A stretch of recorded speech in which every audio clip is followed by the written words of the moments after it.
Jaga pendengaran kita. Banyak isu fitnah macam-macam yang kita dengar.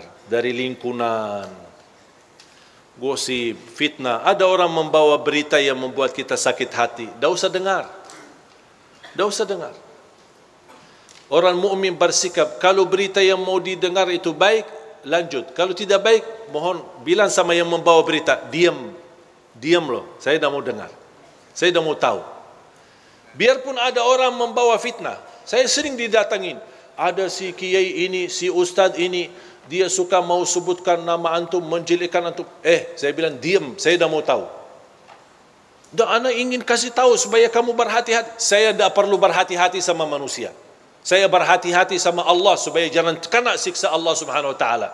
Istiqamah beribadah. Saya tidak peduli apa yang diucapkan oleh manusia. Tak usah pedulikan, tak usah dengar. Supaya apa? Supaya besok ketemu semua orang dengan hati yang bersih. Tidak ada satupun kita sakit hati sama orang. Siapapun dia. Mau dia ustaz, mau dia pejabat, mau dia tetangga, mau dia sahabat. Coba kira-kira berasa, kita kan manusia. Tak ada yang bisa menjaminkan hatinya. Kalau anda besok mendengar fitnah dibawa oleh temanmu sendiri atau tetanggamu, kira-kira besok anda mau salaman sama dia? Biarpun anda berkenan salaman, kira-kira hatinya bersih atau sakit hati? Rasul sallallahu alaihi wasallam sendiri pernah berkata, melarang sahabatnya, jangan ada di antara kalian yang membawa keburukan cerita terhadap sahabatku yang lain, karena saya ingin bertemu dengan sahabatku dengan hati yang bersih.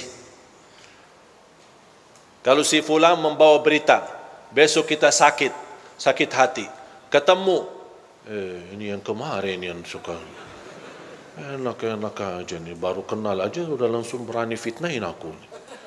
Ini kan bisikan kalbu. Dan itulah salah satu sebab yang terkunci hati kita. Makanya fantas kehilangan khusyuk. Karena ini perasaan, makanya tidak usah berduli. Dan saya belajar, orang yang ikhlas, dipuji, dihina, sama saja. Saya ulang lagi. Mudah-mudahan bisa difikirkan. Orang yang ikhlas, dipuji, diangkat, diagungkan, dimuliakan, dihina, dicaci maki, sama saja. Dia tidak peduli. Dia tidak peduli nilai manusia. Dia tidak peduli apa kata manusia.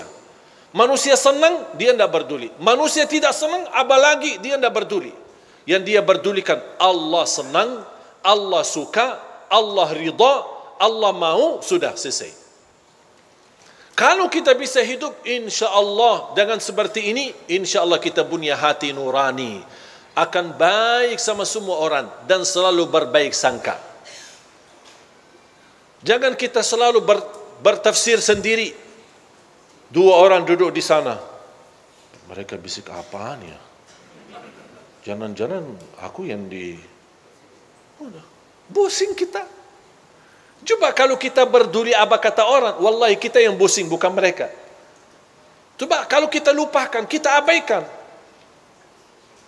Dan saya nasihatkan, sampai ada seorang ibu berkata, alhamdulillah Ustaz, saya tidak pernah gosip orang, tidak pernah suka nomor orang, tapi mohon maaf saya suka dengar. Ya sama aja dosanya. Mendengar berita, melihat berita, caci maki, urusan orang, itu dosa semua. Tak usah berduli. Kita punya urusan sendiri. Dan selalu kita hidup dengan baik sangka.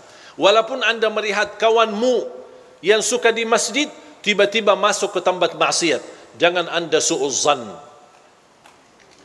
Kita tidak tahu apa yang terjadi. Mungkin dia mencari kawannya, mungkin dia mencari anaknya, yang dia dengar anaknya ada di dalam, langsung, wah, ini biasakan yang ceramah selama ini, kok ngapain dia masuk ke situ? Langsung kita pakai tafsir sendiri, disertai dengan godaan setan, bertambah fitnah. Begitu kita dengar berita huwak yang tidak ada asalnya dan tidak ada dasarnya, oh, ya betul-betul, saya kemarin lihat dia masuk ke tempat maksiat, bertambah buruk kita, bertambah beredar fitnah sana sini, dan kita membawa dosanya sampai hari kiamat. Hati-hati jamaah sekalian. Makanya tutupi pandangannya. Hanya yang kita lihat.